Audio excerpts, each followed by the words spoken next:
Merci pour votre présence. Voilà. Je sais pas, on a appelé ça, je crois, sur le site Facebook, on a appelé ça conférence d'avant.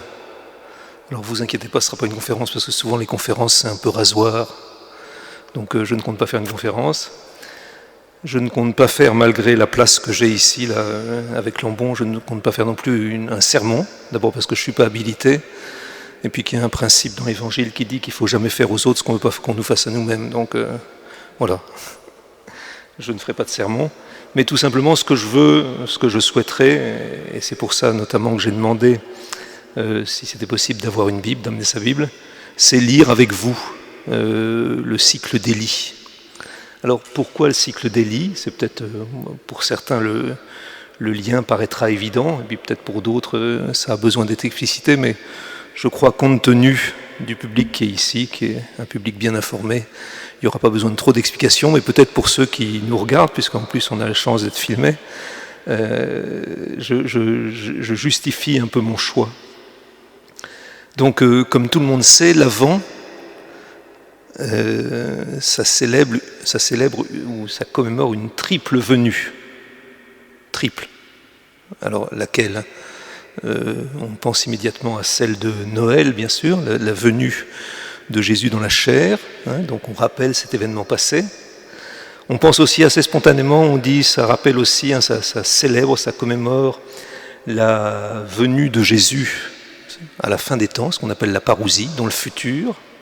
Mais il y a aussi une triple venue, une troisième, si vous voulez, c'est tout simplement la venue de Jésus tous les jours de notre vie. Donc on a cette triple venue qui est célébrée par l'Avent. Et dans cette période, dans cette commémoration de la triple venue du Messie, dans sa chair à Noël, à Bethléem, dans le présent de nos vies et dans le futur, à la fin des temps, dans la parousie, eh bien, la Bible nous dit que à chaque fois, si vous voulez, il y a un précurseur, que cette venue du Messie, elle est annoncée par un précurseur. Et le précurseur, là aussi, dans le Nouveau Testament, on sait bien, c'est Jean-Baptiste.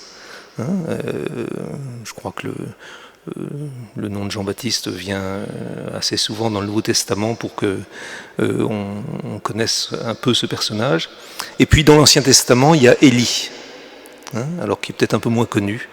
Et donc vous voyez, c'est comme ça que j'ai proposé de lire le cycle d'Élie, tout simplement parce que je crois, c'est une espèce de conviction, je pense qu'elle est en partie justifiée, mais je crois que quand on relit l'Écriture, et donc quand on lit notamment l'Ancien Testament, qu'on connaît peut-être un peu moins que le Nouveau, eh bien c'est aussi une manière de mieux comprendre, ce que dit le Nouveau, et finalement de mieux connaître et aimer Jésus.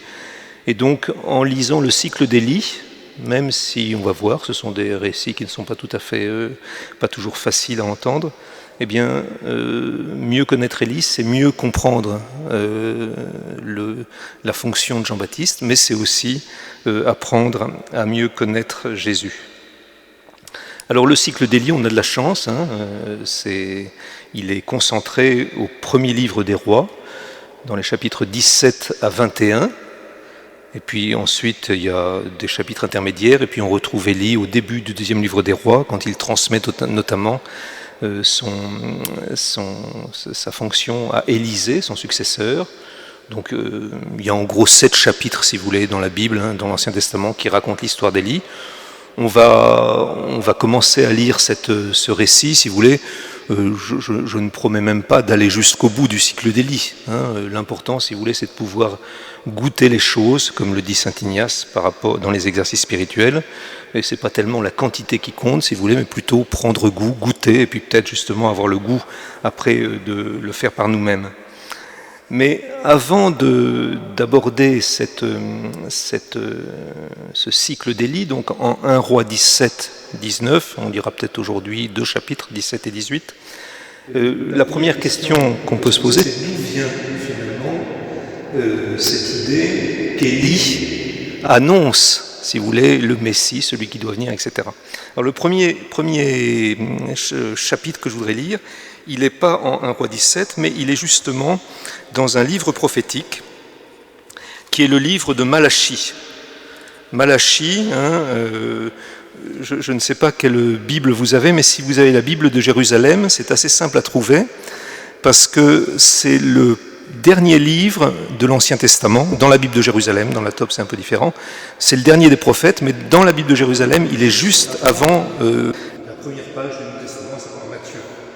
Et donc en Malachie, au chapitre 3, c'est un petit livre, Malachie, il n'y a justement que 3 chapitres, dans le dernier chapitre, il y a tout un chapitre qui est consacré au jour du Seigneur. Voici, et ça commence comme ça, voici que je vais envoyer mon messager, Malachie justement, pour qu'il fraye un chemin devant moi. Ça c'est des choses qui doivent nous dire quelque chose, qu'on a déjà entendu, vous voyez, par rapport à Jean-Baptiste. Voici, je vais envoyer mon messager pour qu'il fraye un chemin devant moi, et soudain il entrera dans son sanctuaire. Bon, et puis alors après, si vous voulez, on vous parle de ce jour du Seigneur, et je vais tout de suite à la fin de ce chapitre 3, au passage qui m'intéresse plus précisément, c'est-à-dire les versets 22 à 24, donc c'est vraiment la toute fin du livre de Malachie. Rappelez-vous la loi de Moïse, mon serviteur, à qui j'ai prescrit à l'Horeb pour tout Israël des lois et des coutumes. Voici que je vais envoyer Élie le prophète, avant que n'arrive le jour du Seigneur. Donc vous voyez, Malachie ici parle du jour du Seigneur, et puis il dit, tout à la fin, voici que je vais envoyer Élie le prophète avant que n'arrive le jour du Seigneur. Donc voilà, Élie, si vous voulez, ici, qui est présenté comme précurseur de ce jour du Seigneur, qui est ici un jour assez terrible. Vous voyez, le jour du Seigneur grand et redoutable. Il ramènera le cœur des pères vers leurs fils, et le cœur des fils vers leurs pères, de peur que je ne vienne frapper le pays d'anathème. Et voilà comment se termine, si vous voulez, à la fois le livre de Malachie, mais l'ensemble du corpus des prophètes. Et dans votre Bible et dans la mienne, qui est la Bible de Jérusalem, si vous voulez, je tourne la page et je tombe sur le Nouveau Testament. C'est-à-dire que si vous voulez, là aussi, même si l'ordre des livres peut varier, il ne faut pas voir dans cette synchronie, on pourrait dire, un effet du hasard, mais ça veut dire que ce qui est annoncé ici, eh bien, Matthieu, qui suit immédiatement dans nos Bibles chrétiennes, va montrer comment ça s'accomplit en Jésus, si vous voulez. Et donc, c'est Élie. Alors, vous voyez, donc c'est Élie qui annonce ce jour du Seigneur grand et redoutable et qui ramène le cœur des pères vers leurs fils et le cœur des fils vers leurs pères. Je dis juste un mot, mais si on se rappelle un tout petit peu, vous voyez, à la fin de ce corpus des prophètes, si on se rappelle un peu de toute l'histoire de l'Ancien Testament, de toute l'Écriture, si vous voulez, et justement des relations compliquées souvent entre père et fils, entre Abraham et Isaac, entre David et Absalom, etc. Enfin, qu'on a un peu en mémoire cette histoire. On se rend compte, je veux dire, on pourrait dire quelle meilleure métaphore prendre que cette réconciliation des pères et des fils pour montrer un reversement total. Vous voyez ce que je veux dire ? Et peut-être que dans notre histoire personnelle aussi, on peut aussi peut-être y voir justement quelque chose qu'on peut espérer, imaginer cette réconciliation entre le père et le fils. Donc ce passage, vous voyez, nous dit, nous présente effectivement Élie comme le précurseur, l'annonciateur du jour du Seigneur. Il y a un deuxième passage que je voudrais prendre avant à nouveau d'aborder 1 Roi 17-19, et cette fois il se trouve dans un autre livre. Alors vous voyez, je vous fais un peu voyager dans la Bible, mais c'est aussi, enfin je veux dire, voilà, il faut s'y habituer, et puis vous êtes déjà largement habitués. C'est dans le livre de l'Ecclésiastique ou Siracide, ça dépend de la version que vous avez. Ecclésiastique, donc c'est un livre de sagesse. C'est ce qu'on appelle un deutérocanonique, c'est-à-dire que si vous voulez, il n'est pas dans la Bible hébraïque, ni dans la Bible du coup des protestants, mais c'est un livre qui, pour les catholiques, est canonique. Et à la fin de ce grand livre du Siracide ou de l'Ecclésiastique, donc, qui est un livre, un des livres les plus tardifs, si vous voulez, un des derniers à être rentré dans le corpus, dans le canon des Écritures, vous avez une grande série qui est souvent intéressante à relire, si vous voulez, c'est ce qu'on appelle l'éloge des ancêtres, qui commence au chapitre 44, et où on fait défiler, si vous voulez, tous les ancêtres dans la foi, qui nous mènent, alors non pas jusqu'à Jésus, puisque le livre est un livre de l'Ancien Testament, mais jusqu'au prêtre, Simon, fils d'Onias, qui est un prêtre qui a fonctionné là un peu avant finalement le tournant de l'ère chrétienne. Et dans ce livre du Siracide, au chapitre 48, justement, eh bien, vous avez le portrait d'Élie. Et c'est ce passage que je voudrais lire, donc, qui est assez long par rapport aux autres prophètes qui sont décrits ou par rapport aux autres personnages. Je vous lis, donc c'est au chapitre 48, verset 1 et suivant. Je suppose que tout le monde a réussi à trouver le Siracide dans sa Bible. Donc je lis ça, et vous suivez. Le prophète Élie se leva comme un feu. Sa parole brûlait comme une torche. C'est lui qui fit venir sur eux la famine et qui, dans son zèle, les décima. Et effectivement, vous allez voir, Élie, d'ailleurs comme Jean-Baptiste. Jean-Baptiste, c'est celui qui a une parole dure. Voyez, je vous laisserai faire les liens, les ponts entre Élie et Jean-Baptiste, mais vous voyez, on n'est pas dans la guimauve, si vous voulez, c'est un prophète qui effectivement annonce une parole dure. Élie, je vous rappelle aussi par rapport au Nouveau Testament, donc Élie qui peut être considéré comme le plus grand prophète, puisque c'est lui qui, à la transfiguration du Seigneur, apparaîtra avec Moïse d'un côté et Élie de l'autre. Voyez, Moïse représentant la loi et Élie les prophètes. Comme d'ailleurs la fin de Malachie le disait, on rappelait la loi et puis on rappelait Élie. Donc alors le prophète Élie se leva comme un feu, sa parole brûlait comme une torche. C'est lui qui fit venir sur eux la famine et qui dans son zèle les décima. Par la parole du Seigneur, il ferma le ciel. Il fit aussi 3 fois descendre le feu. Comme tu étais glorieux, Élie, dans tes prodiges, qui peut dans son orgueil se faire ton égal? Voyez, qui peut s'égaler à toi? Personne, tu es le plus grand des prophètes. Comme on dira de Jean-Baptiste, qu'il est le plus grand et puis qui est en même temps... toi qui as arraché un homme à la mort, Élie, on va lire ce passage-là, qui ressuscite même un jeune homme, le fils de la veuve, et au Sheol par la parole du Très-Haut.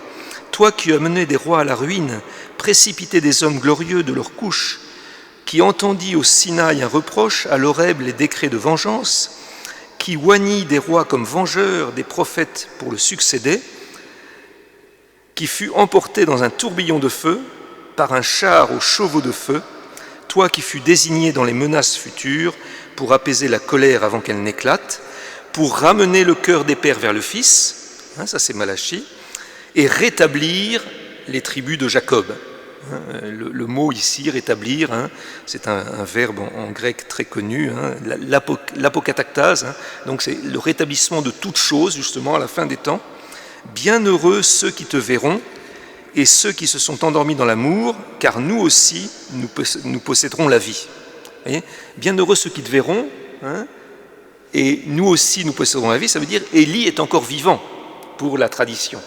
Et ici, je m'en tiens au texte biblique, si vous voulez, mais dans la tradition aussi bien juive que chrétienne, chez les pères de l'Église, etc., effectivement, Élie, dont la fin, vous voyez, on va voir que le début, son irruption est assez mystérieuse. Rappelez-vous, déjà, enfin, puisque vous avez ça en mémoire, mais rappelez-vous qu'il ne meurt pas, Élie. Il est emmené au ciel, accompagné d'un char de feu. Donc cet Élie, si vous voulez, qu'est-ce qu'il est devenu?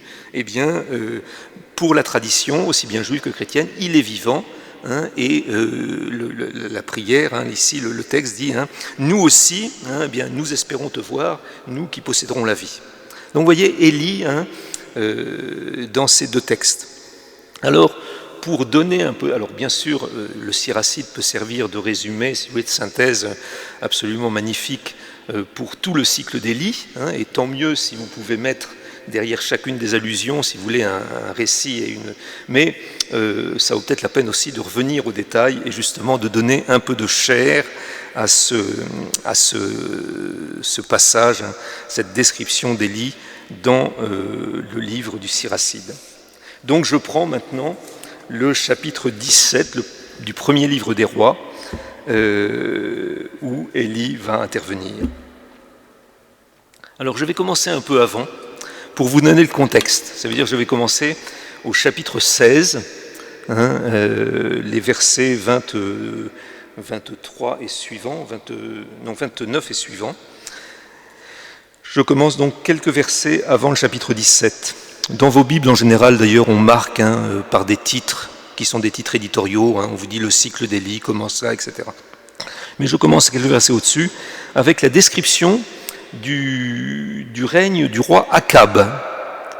Pourquoi ? Parce que Akab, eh bien, c'est le roi auquel va se confronter Élie pendant tout son cycle. Et Akab, il faut connaître, si vous voulez, j'avais dit que j'essaierais de me retenir, mais pour le dire tout simplement, si vous voulez, c'est un petit salaud. Bon, que le Seigneur me pardonne pour ce mot impropre.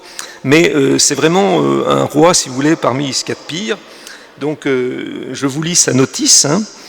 Akab, fils d'Omri, devint roi sur Israël. Donc, je suis en 16-29. Akab, fils d'Omri, devint roi sur Israël en la 38e année d'Asa, roi de Juda.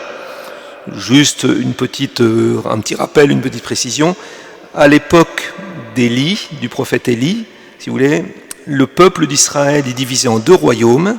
Un royaume du nord, dont la capitale est Samarie, et ici le roi Akab est un roi du nord, et puis un royaume du sud, beaucoup plus petit, beaucoup plus enclavé, mais dont la capitale est Jérusalem. D'accord ? Et donc à ce moment-là, le roi de Jérusalem, c'est Asa, mais ce n'est pas de lui qu'on va parler, c'est de Akab. Donc Akab régna 22 ans sur Israël à Samarie, dans sa capitale. Akab, fils d'Omri, fit ce qui déplaît au Seigneur et fut pire que tous ses devanciers. Vous voyez ? Alors, c'est d'autant plus fort que si vous remontez quelques versets plus haut, au verset 25, on vous dit que son père Omri fit ce qui déplaît au Seigneur et fut pire que tous ses devanciers. Donc autrement dit, si vous voulez, Omri a déjà été pire que tous les autres, et Akab, il est pire encore que celui qui a été pire. Vous voyez ? Donc, autrement dit, dans le royaume du Nord, avec Akab, on atteint quasiment le summum, si vous voulez, c'est de Karib en Silla, le summum de la déchéance. Et justement, on va vous détailler pourquoi on dit qu'il est pire. La moindre chose fut qu'il imita les péchés de Jéroboam, fils de Nébat. Bon, peu importe ici qui est, c'est celui qui a commencé la dynastie au nord. Il prit pour femme Jézabel, fille d'Itobal, roi des Sidoniens. Donc voilà un roi d'Israël, autrement dit, qui se marie avec un roi phénicien. Or, vous savez, si vous avez lu un peu la Bible et si vous avez lu notamment le Deutéronome, que le mariage des fils du peuple d'Israël avec des femmes étrangères est strictement interdit. Et a fortiori, si vous voulez, le mariage d'un roi israélite avec une fille de Phénicienne. Jézabel, en plus, si vous voulez, le nom lui-même n'est pas très glorieux. Elle est fille d'Itobal. Itobal, c'est la même chose que Emmanuel. Itobal, ça veut dire Baal avec nous. Dieu avec nous. Vous voyez, donc ici, ces gens-là, ces Phéniciens, ce ne sont pas des adorateurs du Seigneur d'Israël, mais ce sont des adorateurs de Baal. Et Itobal, Dieu avec nous, Baal avec nous. Mais c'est Baal qui est avec eux, c'est pas le Seigneur d'Israël. Roi des Sidoniens. Il se mit à servir Baal, vous voyez, on se marie, et puis après on rend un culte. Il se mit à servir Baal et à se prosterner devant lui. Il lui dressa un autel dans le temple de Baal qu'il construisit à Samarie. En pleine capitale israélite, on fait construire un temple à ce dieu étranger. Akab installa aussi des pieux sacrés et fit encore d'autres offenses, irritant le Seigneur, le Dieu d'Israël, plus que tous les rois d'Israël qui avaient été avant lui. De son temps, Hiel de Béthel rebâtit Jéricho au prix de son premier fils Abiram. Il en établit le fondement et au prix de son dernier-né, Ségoula, il en posa les portes. Selon la parole du Seigneur, que le Seigneur avait dite par le ministère de Josué, fils de Noun, petite histoire pour vous dire, c'est tellement le souk qu'on en vient même à faire des sacrifices d'enfants, si vous voulez, pour consacrer et rebâtir une ville. Vous voyez, donc ça c'est le contexte. Élie va débarquer, et quand je dis débarquer, si vous voulez, c'est vraiment, il va tomber comme un cheveu sur la soupe, si vous voulez, dans ce contexte où le peuple d'Israël, adore Baal. Alors on verra un peu plus loin, si vous voulez, que on adore Baal. Ça ne veut pas dire qu'on a abandonné complètement le Seigneur, si vous voulez. Mais voilà, il y a une espèce de syncrétisme qui s'installe. Un peu de Baal, un peu de Seigneur, c'est mieux qu'un seul. Je reprends alors. Vous voyez, il faut lire la Bible aussi parfois en enlevant tous les titres et les numéros de chapitres. Je lis directement la suite. Élie le Tishbite de Tishbé en Galaad dit à Akab: par le Seigneur vivant, le Dieu d'Israël, devant qui je me tiens, il n'y aura ces années ni rosée ni pluie, sauf à mon commandement. Donc, vous voyez, vous enlevez tous les titres que vos Bibles rajoutent, et vous voyez qu'effectivement, Élie débarque tout d'un coup. Vous voyez, il y a une irruption, si vous voulez, d'Élie. On n'a jamais parlé d'Élie avant ce chapitre. D'accord ? Donc tout d'un coup, ce personnage arrive, et ce personnage, on ne sait pas très bien qui il est d'ailleurs. Il s'appelle Élie, Eliyahu. Eliyahu, Élie c'est mon Dieu est le Seigneur, mon Dieu est Yahvé, Yahou, donc il a un nom doublement théophore. On ne dit pas, ce qui est assez rare, on ne dit pas qui sont on ne le présente pas, qui sont sa mère et son père, ses parents, on ne sait pas. Il est un peu comme le prêtre Melchisédek dans la Genèse, il n'a pas d'ascendant, voilà, on ne sait pas. On sait qu'il est Tishbé de Galaad. Galaad, c'est une région dans la Jordanie actuelle, donc c'est de l'autre côté du Jourdain. On ne sait pas sa profession. Il va avoir des résidences diverses et changeantes, en plus avec une facilité apparemment à se déplacer assez vite d'un endroit à l'autre. Et puis on le nommera dans les versets qui suivent, dans les chapitres qui suivent, on dira homme de Dieu, souvent, prophète. Donc il fait partie d'une confrérie de prophètes là, qui, à l'époque des rois, si vous voulez, sévissent. Donc voilà cet Élie là qui débarque et qui, sans coup férir, voyez, dès le début, annonce une parole très forte. Annonce non seulement une parole très forte, mais s'oppose à Akab. Voyez. Donc tout le jeu, si vous voulez, ou tout ce qui va être en jeu dans les chapitres suivants, c'est cette opposition entre Élie, le prophète, d'un côté, et Akab, le roi, de l'autre, mais derrière cette opposition, une opposition encore plus fondamentale, qui est celle entre le Seigneur, le Dieu d'Israël, et Baal. Voyez, qui finalement, à qui doit-on sa légitimité, et qui est vraiment le Dieu qui nous sauve. Donc c'est tout ce qui va être en jeu et tout ce que le cycle d'Élie, si vous voulez, va nous montrer. Alors, je rajoute un petit élément de contexte, c'est que par rapport justement à ce que dit Élie, vous voyez, par le Seigneur vivant, donc c'est ce qu'on appelle, si vous voulez, c'est une formule de serment, par le Seigneur vivant, le Dieu d'Israël, devant qui je me tiens, il n'y aura cette année ni rosée ni pluie, sauf à mon commandement, sauf à ma parole. Donc ce qu'Élie annonce d'entrée de jeu, c'est une sécheresse. Et une sécheresse en Israël, où l'eau vient du ciel, non pas comme en Égypte où elle vient du bas, du Nil, eh bien une sécheresse, ça s'avère très vite catastrophique, si vous voulez, parce qu'effectivement ça conduit à la famine. Et donc cette parole est d'autant plus forte que justement par rapport au conflit, si vous voulez, entre Baal et le Seigneur d'Israël, c'est que Baal, ce dieu phénicien, si vous voulez, qui est aussi connu en Canaan, etc., c'est le dieu de la pluie et de l'orage. Donc c'est le dieu qui donne la fécondité. Voyez ? Et donc, en prononçant cette parole, si vous voulez, Élie met tout de suite, si vous voulez, va au cœur du conflit. Qui est-ce qui va finalement assurer la fécondité de la terre et qui est-ce qui va assurer la pluie ? Mais remarquez, et on va voir, c'est aussi une des idées, si vous voulez, que je voudrais au moins essayer de vous faire sentir à travers la lecture, c'est on va voir comment ce prophète Élie, il a lui-même besoin d'éducation. Parce que ici, quand il prend la parole, il a beau dire, il parle au nom du Seigneur, par le Seigneur vivant devant qui je me tiens. Mais n'empêche que, si vous voulez, rien ne nous dit que ce qu'il dit, c'est le Seigneur qui lui a dit de le dire. Vous voyez ce que je veux dire ? Donc, il prend la parole, il dit, et on a l'impression, vous voyez, qu'il n'y aura pas de pluie sauf à mon commandement. Vous voyez ? Donc Élie lui-même va devoir passer par toute une éducation pour justement se rendre aussi, si vous voulez, peut-être changer de mode de fonctionnement et puis se rendre aussi plus souple, un instrument plus souple dans les mains du Seigneur. Alors toujours est-il que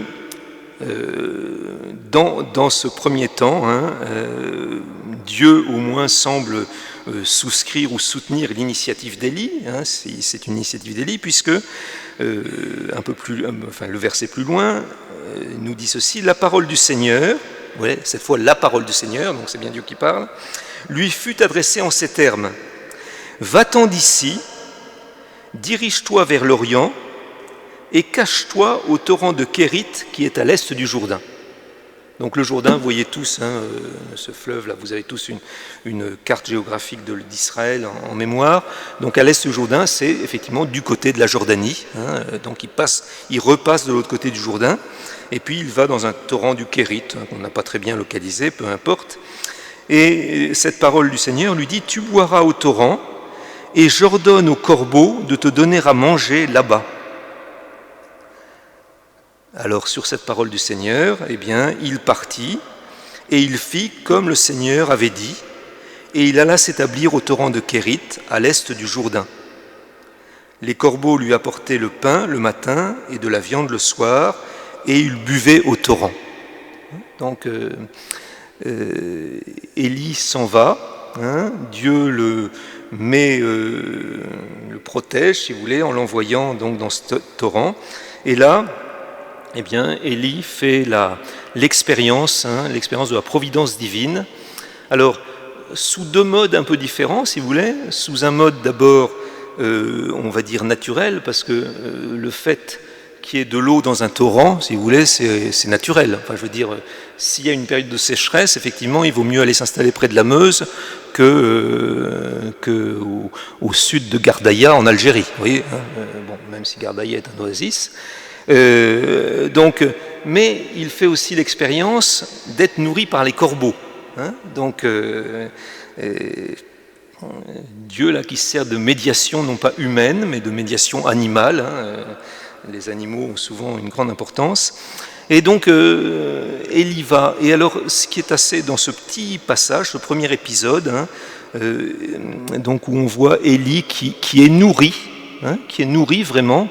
Remarquez qu'Élie n'a rien à faire, je veux dire, sa nourriture est à disposition, il est servi matin et soir, on vous dit, du pain le matin et de la viande le soir. D'ailleurs, cette petite énumération devrait vous rappeler quelque chose. Le pain le matin et la viande le soir, ça vous rappelle quoi ça, pour vous qui êtes des grands biblistes? Ça devrait vous rappeler au moins voilà, l'écaille et la manne, Exode 16.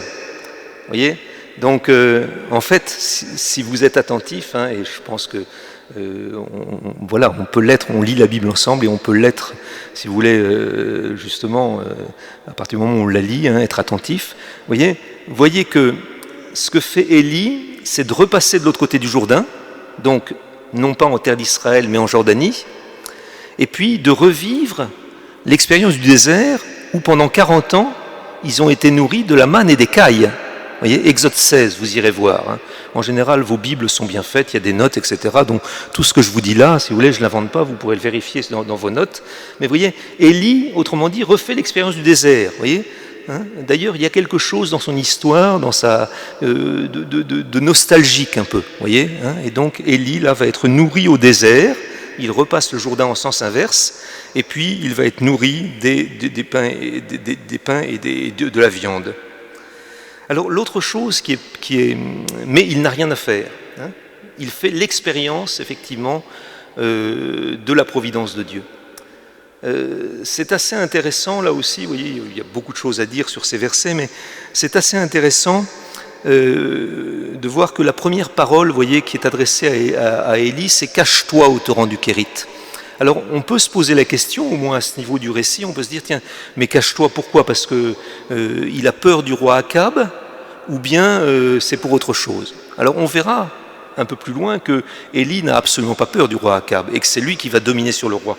Mais en fait, ce que vit Élie ici, c'est l'expérience que font tous ceux qui sont appelés par Dieu.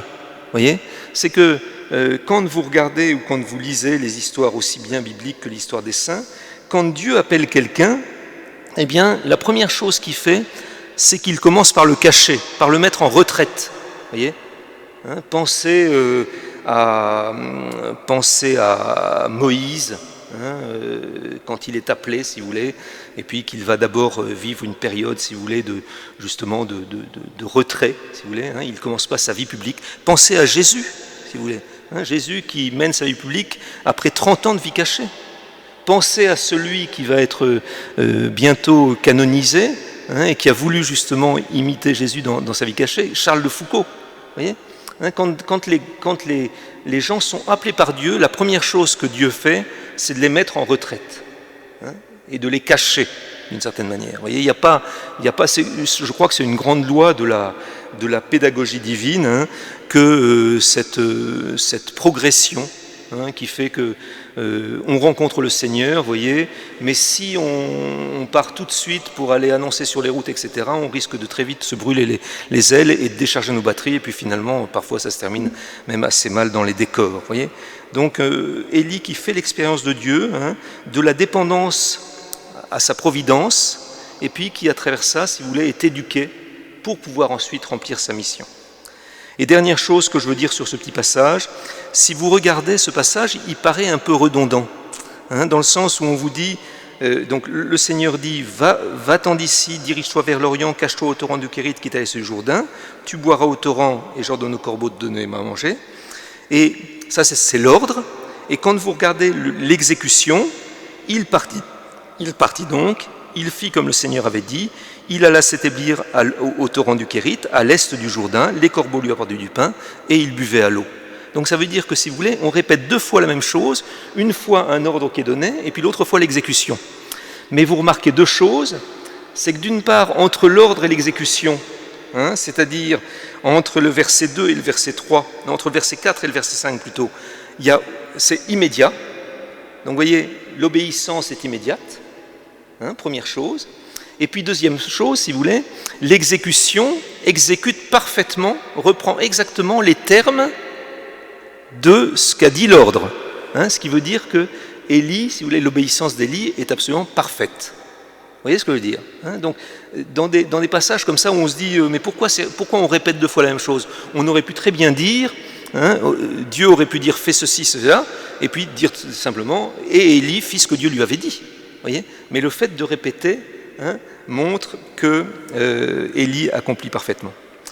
Alors, pour vous montrer que, si vous voulez, on peut toujours aller plus loin, dans ce que je viens de dire, il y a juste un petit écart qui vous montre quelque chose. C'est que par rapport à la substantation, le fait d'être nourri, qu'est-ce que dit l'ordre? Tu boiras au torrent et j'ordonne au corbeau. D'accord? Donc, on mentionne d'abord l'eau, et puis après la nourriture des corbeaux. Et dans l'exécution, qu'est-ce qu'on dit? On mentionne d'abord les corbeaux et ensuite l'eau. Donc, vous voyez, il y a une espèce d'inversion. Bon, ces petits détails, là aussi, si vous voulez, permettent d'aller plus loin. Comme je l'ai dit tout à l'heure, l'eau dans un torrent, c'est assez naturel. Même en temps de sécheresse, si vous voulez, c'est parce qu'il y a une sécheresse que le torrent sèche immédiatement. Donc l'eau, c'est quelque chose de naturel. La nourriture des corbeaux, ça c'est quelque chose de surnaturel.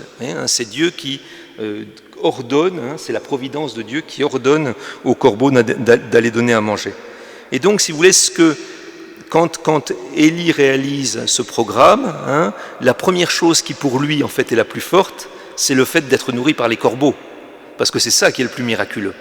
Vous voyez, mais même si effectivement l'eau est plus vitale, on peut vivre sans manger, mais sans boire, ce n'est pas possible. Donc, si vous voulez, c'est l'aspect miraculeux ici qui est rapporté, d'abord comme ce qui frappe le premier Élie. Donc, premier épisode, Élie qui est nourri au torrent du Kérit, et qui est nourri de manière absolument providentielle, si vous voulez, sans avoir rien à faire. Mais il arriva, je continue, mais il arriva au bout d'un certain temps que le torrent sécha, car il n'y avait pas eu de pluie dans le pays. Ben oui, c'est-à-dire que Un torrent, ça peut continuer à couler pendant un certain temps, si vous voulez, mais si la sécheresse dure trop longtemps, les torrents eux-mêmes finissent par s'assécher. Alors la parole du Seigneur lui fut adressée en ces termes. Donc une parole du Seigneur là qui reprend, si vous voulez, qui relance l'action. Lève-toi et va à Sarepta, qui appartient à Sidon. Sarepta, Sidon, encore aujourd'hui, c'est au Liban. Le Liban si meurtri et pour lequel le pape demandait qu'on prie. Voilà, on est dans cette région de Sidon. Lève-toi, va à Sarepta, qui appartient à Sidon. Donc il monte vers le nord, et tu y demeureras. Voici que j'ordonne là-bas à une veuve de te donner à manger. Donc à nouveau, vous voyez, les épisodes sont liés, vous voyez, c'est toujours la question de la faim qui va, si vous voulez, servir de fil conducteur. Mais ici, les médiations vont être différentes, puisque les médiations vont passer par une veuve, c'est-à-dire par une pauvre. Comment Dieu aussi se sert des pauvres, si vous voulez, souvent pour nous guider. Donc tu demeureras, voici que j'ordonne là-bas à une veuve de te donner à manger. Il se leva et alla à Sarepta. Comme il arrivait à l'entrée de la ville, il y avait là une veuve qui ramassait du bois. Il l'interpella et lui dit, alors vous voyez, le récit biblique va à l'essentiel, mais comment est-ce qu'il a su que c'était une veuve, etc. La manière dont elle était habillée, dont elle avait les cheveux noués, etc.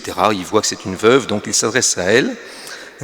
Il l'interpella et lui dit « Apporte-moi donc un peu d'eau dans la cruche que je boive. » Comme elle allait la chercher, il lui cria « Apporte-moi donc un morceau de pain dans ta main. » C'est toujours une expérience que je suppose vous avez fait comme moi. Le problème, c'est que quand vous commencez à répondre aux sollicitations d'un mendiant, si vous voulez, vous donnez ça, mais vous ne savez pas si après il ne va pas vous manger le bras. Donc vous voyez, Élie, là, qui apparaît comme qui est un mendiant, si vous voulez, enfin qui apparaît comme qui a besoin de quelque chose, demande de l'eau, la femme y va, donc apparemment là il y a encore de l'eau ici, mais quand elle est partie, il lui crie devant, apporte-moi donc un morceau de pain dans ta main. Elle répondit, par le Seigneur vivant, ton Dieu. Donc elle reconnaît qu'Élie, si vous voulez, reconnaît en Élie un serviteur du Dieu d'Israël. Par le Seigneur vivant, ton Dieu, je n'ai pas de pain cuit, je n'ai qu'une poignée de farine dans une jarre et un peu d'huile dans une cruche. Je suis à ramasser 2 bouts de bois, je vais préparer cela pour moi et mon fils, nous mangerons et nous mourrons. Donc on peut supposer qu'effectivement la sécheresse et la famine a aussi frappé dans ce pays des Phéniciens, dont Baal est le dieu tutélaire, si vous voulez. Donc non seulement, si vous voulez, Baal, je veux dire, n'est pas capable d'assurer en Israël la pluie et la fécondité, mais non plus dans son pays. Mais Élie lui dit, ne crains rien, va faire comme tu dis. Seulement prépare-moi d'abord une petite galette que tu m'apporteras. Tu en feras ensuite pour toi et ton fils, car ainsi parle le Seigneur Dieu d'Israël, jarre de farine ne s'épuisera, cruche d'huile ne se videra jusqu'au jour où le Seigneur enverra la pluie sur la face de la terre. Elle alla et fit comme avait dit Élie. Et ils mangèrent, elle, lui et son fils. La jarre de farine ne s'épuisa pas, et la cruche d'huile ne se vida pas, selon la parole que le Seigneur avait dite par le ministère d'Élie. Donc on connaît ces récits, je veux dire, on les connaît trop et on les connaît pas assez, si vous voulez, je veux dire, mais voilà, vous ne découvrez pas cette histoire de la veuve de Sarepta, qui ici fait vivre Élie. Fait vivre Élie en lui donnant du pain. Et donc, à nouveau, pour Élie, c'est une nouvelle expérience d'un Dieu qui nourrit et qui fait vivre, mais cette fois non plus à travers des médiations miraculeuses, les corbeaux, mais à travers la présence d'une pauvre. Vous voyez ce que je veux dire? Et là aussi, ça fait partie de l'éducation. Vous voyez ce que je veux dire? Je le montrerai tout à l'heure, mais dans les 3 épisodes qu'on va lire, je pense aussi que, justement, que de ce point de vue-là, de l'éducation du prophète, si vous voulez, il y a une éducation. Vous voyez, donc Élie, dans cette première confrontation avec Akab, annonçant la sécheresse, se cachant au Kérith, et puis ici, cette fois, Élie qui doit s'en remettre non pas à la parole d'un roi, mais qui doit s'en remettre à une pauvre veuve.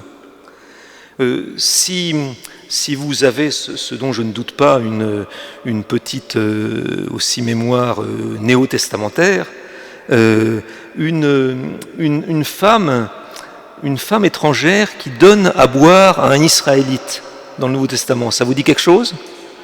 La Samaritaine, en Jean 4, hein, on est dans la même configuration, vous voyez, hein. Et puis on sait que dans la Samaritaine, si vous voulez, ça va conduire à la foi de la Samaritaine. Eh bien, vous allez voir qu'ici aussi, hein, donc elle fit comme elle dit, et puis elle le nourrit. Ici, on n'a pas de réaction de la femme. Hein. Mais justement, arrive un troisième épisode. Hein, d'abord, sur ce deuxième épisode, remarquez, juste encore un dernier point, remarquez comment le jeu, si vous voulez, la circulation de la parole est marquée par la confiance. Hein.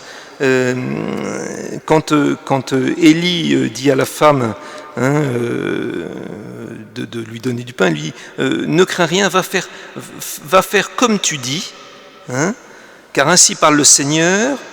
Elle alla et fit comme avait dit Élie, hein, et la jarre ne se vida pas comme le Seigneur avait dit. Vous voyez, donc la parole du Seigneur, la parole d'Élie, la parole de la veuve, hein, et puis quand on rentre dans une espèce de circulation, si vous voulez, de confiance dans la parole, eh bien ça aboutit, si vous voulez, à ces résultats. Mais comme on ne vit pas dans un monde des bisounours, eh bien après ces événements, je continue le récit, il arriva que le fils de la maîtresse de la maison tomba malade. Hein, ce fils qu'on a évoqué, qu'on a dans le récit précédent, hein, juste qu'on a signalé qu'il était avec sa mère, eh bien on vous dit qu'il tombe malade, et sa maladie fut si violente qu'enfin il expira. Alors elle dit à Élie, « Qu'ai-je à faire avec toi, homme de Dieu ?» En hébreu, c'est une expression très syncopée, c'est « ma li valar ». 3 mots, ma li valar. C'est la même expression, hein, si vous allez regarder dans vos Bibles, c'est la même question que Marie à Cana, hein, ou plutôt que Jésus avec Marie. Hein, quoi entre toi et moi, femme? Vous voyez, hein, c'est la même expression qui est reprise. Vous voyez. Donc, qu'ai-je à faire avec toi, homme de Dieu? Tu es donc venu chez moi pour rappeler mes fautes et faire mourir mon fils. Vous voyez, quand un malheur nous arrive, hein, cette culpabilité, hein, et puis ce regard qu'on pose sur Dieu, hein, qui nous veut du mal. Hein. Qu'est-ce que j'ai fait au bon Dieu pour que ça m'arrive? Voyez, hein. Et donc la femme ici, eh bien, réagit comme nous réagissons souvent. Hein. Tu es donc venu chez moi pour rappeler mes fautes et faire mourir mon fils. Voyez, un Dieu qui pour l'instant a fait vivre Élie et la femme et le fils en leur donnant la nourriture, si vous voulez, ici apparaît dans les yeux, dans le regard de la femme au moins, comme un Dieu qui donne la mort. Il lui dit, donne-moi ton fils. Il l'enleva de son sein, le monta dans la chambre haute où il habitait et le coucha sur son lit. Puis il invoqua le Seigneur et dit, Seigneur mon Dieu, veux-tu donc aussi du mal à la veuve qui m'héberge pour que tu fasses mourir son fils? Il s'étendit 3 fois sur l'enfant, et il invoqua le Seigneur. « Seigneur mon Dieu, je t'en prie, fais revenir en lui l'âme de cet enfant. » Le Seigneur exauça l'appel d'Élie, l'âme de l'enfant revint en lui, et il reprit vie. Élie le prit, le descendit de la chambre haute, dans la maison, et le remit à sa mère. Là aussi, c'est un passage que vous connaissez bien, et que vous connaissez d'autant mieux qu'effectivement, il a sa duplication dans le Nouveau Testament, hein, ici ma Bible le signale, en Luc 7, avec le fils de la veuve de Naïm, hein, auquel Jésus, hein, alors qu'on emmène ce fils, si vous voulez, auquel Jésus va redonner la vie. Bon, je ne m'arrête pas sur Luc 7, mais je termine de lire ce petit passage. Donc le Seigneur exauça l'appel d'Élie, l'âme de l'enfant revint en lui et il reprit vie. Élie le prit, le descendit de la chambre haute dans la maison et le remit à sa mère. Et Élie dit, « Voici ton fils est vivant. » La femme lui répondit, et voilà ce que la femme répond, « Maintenant, je sais que tu es un homme de Dieu et que la parole du Seigneur dans ta bouche est vérité. » Autrement dit, si vous voulez, la femme, hein, dont on n'avait pas encore entendu la parole, notamment à la fin de l'épisode de la multiplication de la farine et de l'huile, hein, ici, hein, qui s'était plainte au début en disant « tu es venu pour me rappeler mes fautes », ici, qu'est-ce qu'elle fait? Eh bien, elle fait une profession de foi. Une étrangère, vous voyez, hein, je rappelais tout à l'heure la Samaritaine, une étrangère qui dit « je sais hein, que tu es un homme de Dieu hein, et que la parole du Seigneur est dans ta bouche. » Autrement dit, si vous voulez, cette Phénicienne confesse la foi dans le Seigneur. Hein. Rappelez-vous comment elle avait accueilli Élie dans l'épisode précédent, au verset 17. Au verset 17, « Par le Seigneur vivant, ton Dieu. » Vous voyez ? Et maintenant, elle dit « je sais que le Seigneur. » Hein, vous voyez la différence hein. Au départ, elle dit « ton Dieu, à toi, hein, c'est tes affaires. » Mais ici, hein, elle dit « je sais que tu es un homme de Dieu et que la parole du Seigneur est en toi. » Donc elle confesse hein, le Seigneur. Alors, vous voyez, vous avez ici 3 petits épisodes hein, qui, on pourrait dire, sur le début du cycle d'Élie. Et je vous ai dit 3 épisodes qui tournent autour de la vie qui est donnée, mais où on voit une progression hein, et une implication de plus en plus grande d'Élie lui-même. Hein. Vous voyez, le premier temps, c'est un temps où il est caché hein, par Dieu au Kérith, hein, où Dieu lui donne d'expérimenter sa providence hein, dans un contact très, très direct, hein, ce temps au désert. Hein. C'est pas pour rien d'ailleurs que les carmes hein, se réclament d'Élie, si vous voulez, hein, cette idée, si vous voulez, du désert et comme lieu d'expérience de Dieu. Dans le deuxième passage, hein, Élie continue à être nourri par quelqu'un d'extérieur. Il doit s'impliquer, si vous voulez. Il doit aller s'adresser à la veuve, il doit lui demander quelque chose, etc. Vous voyez, donc Élie participe. Et puis, si vous regardez le troisième, hein, là, Élie prend pleinement son rôle. Vous voyez, on a l'impression, si vous voulez, qu'il arrive à sa stature de prophète et il remplit sa mission. Et même à tel point que, quand vous lisez ce récit, si vous voulez, il ne faut pas appeler ça la résurrection du fils hein, de la veuve, mais plutôt la réanimation. Hein. Bon, je pourrais expliquer pourquoi, si vous voulez, mais je ne m'arrête pas là-dessus pour l'instant. En fait, si vous voulez, même le Seigneur, on ne dit pas que c'est le Seigneur qui ressuscite ou qui réanime. Hein. C'est Élie qui prie, qui agit, hein, qui reprie, et puis, donc avec une action, il s'étendit 3 fois sur l'enfant, il prie le Seigneur, et puis le Seigneur, on vous dit au verset 22, exauce l'appel d'Élie, et l'âme de l'enfant revint en lui. Vous voyez, l'âme de l'enfant revint en lui, c'est-à-dire qu'il y a une espèce de renversement, je ne vais pas dire presque automatique, mais on ne dit pas Dieu fit retourner l'âme de l'enfant, vous voyez, je veux dire. Donc ça veut dire que là, Élie prend toute sa part. Non pas que Dieu disparaisse, on sait bien que Dieu est derrière. Mais vous voyez, ici, Élie est pleinement impliqué. Hein, donc il y a une espèce de progression hein, entre ces 3 épisodes et une implication de plus en plus grande d'Élie, hein, qui, à la fin, arrive à ce statut de prophète, si vous voulez, et qui va conduire à la profession de foi de la femme, hein, telle qu'on l'a entendue. Alors, moi, quand je commence à parler, je ne vois plus l'heure passer, donc je ne sais pas du tout. Il est quelle heure hein? Encore 10 minutes. Bon, est-ce que vous êtes prêts à encore 10 minutes? Alors, je continue hein, dans un petit passage qui justement nous amènera, si vous le voulez bien, au prochain épisode, qui est un passage de transition, si vous voulez, mais qui est intéressant, et qui est la rencontre d'Élie avec Obadiaou ou Abdias. Obadiaou, hein, c'est un intendant du roi, hein, donc quelqu'un qui a un rôle assez important auprès d'Akab, mais qui est en même temps, on va vous dire, un fidèle serviteur du Seigneur. Hein. D'ailleurs, son nom lui-même, Obadiaou, Eved Yaou, ça veut dire le serviteur de Dieu. Si son nom était arabe, on l'aurait appelé Abdallah. Voilà, c'est Abdallah, Obadiaou, Abdias, c'est la même chose. Hein. Il se passa longtemps, et la parole du Seigneur, je suis au chapitre 18 donc, il se passa longtemps et la parole du Seigneur fut adressée à Élie la 3e année en ces termes. Donc ça veut dire que la sécheresse dure depuis 3 ans. Vous voyez, hein, donc on peut s'imaginer le... Hein.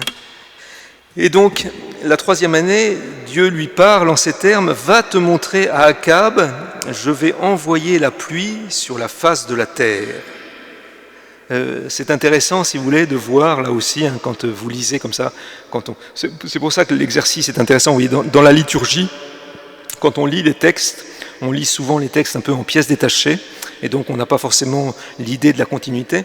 Mais rappelez-vous quelle était la première parole de Dieu pour le Kérite. Qu'est-ce que Dieu dit à Élie? Va te cacher. Qu'est-ce qu'il lui dit là? Va te montrer. Voyez? Va te cacher, va te montrer. Vous voyez, à nouveau, hein, cette idée qu'aller se cacher, c'est pas parce qu'on a peur d'Akab.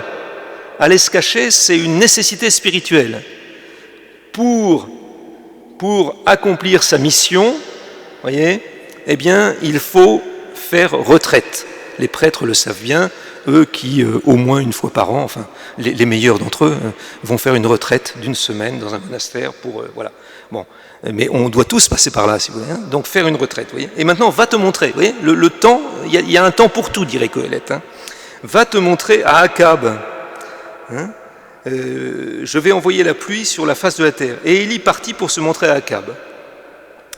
Comme la famine s'était aggravée à Samarie, Akab fit appeler Obadiaou, le maître du palais. Donc vous voyez, un intendant supérieur, le maître du palais. Cet Obadiaou craignait beaucoup le Seigneur. Lorsque Jézabel massacra les prophètes du Seigneur, il prit 100 prophètes et les cacha 50 à la fois dans une grotte où il les ravitaillait. Hein, autrement dit, si vous voulez, alors c'est un petit détail à retenir, si vous voulez, mais contrairement à ce que Élie dira plus tard, Élie n'est pas seul. Hein, il y a Obadiaou qui aussi prend des risques et qui, autrement dit, par rapport à cette reine Jézabel qui massacre les prophètes du Seigneur, hein, ravitaille ces prophètes, les cache et les ravitaille, c'est-à-dire fait la même chose que ce que Dieu a fait par rapport à Élie quand il était au Kérite. Hein, donc Obadiaou, c'est vraiment, il est aussi un instrument dans la main de Dieu. Hein. Donc il est ravitaillé de pain et d'eau. Et Akab dit à Obadiaou, viens, nous allons parcourir le pays vers toutes les sources et tous les torrents, peut-être trouverons-nous de l'herbe pour maintenir en vie chevaux et mulets et ne pas abattre le bétail. En hébreu, c'est assez extraordinaire parce que, si vous voulez, le même verbe qui a été utilisé pour parler d'abattre les prophètes, c'est celui que Akab utilise pour abattre le bétail. Donc on voit bien les priorités, si vous voulez. Pendant que Jézabel massacre les prophètes d'Israël, Akab, son mari, hein, eh bien, s'occupe, si vous voulez, de ne pas avoir à abattre le bétail. Hein, pourquoi? Parce que le bétail, enfin, et les chevaux, etc., en cas de guerre, hein, et pour un palais, c'est important.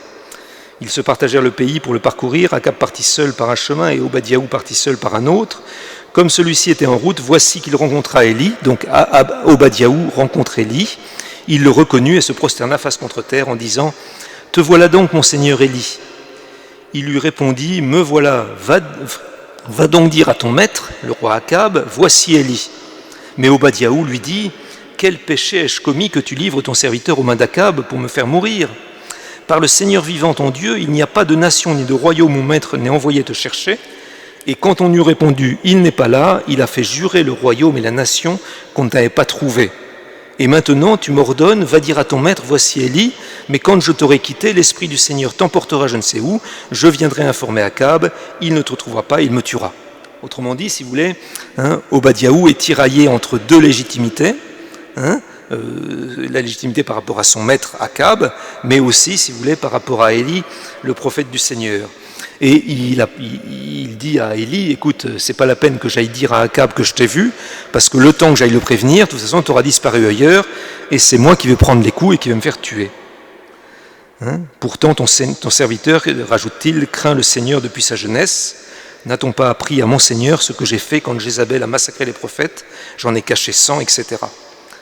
Alors, et maintenant tu m'ordonnes, va dire à ton maître, voici Élie, mais il me tuera.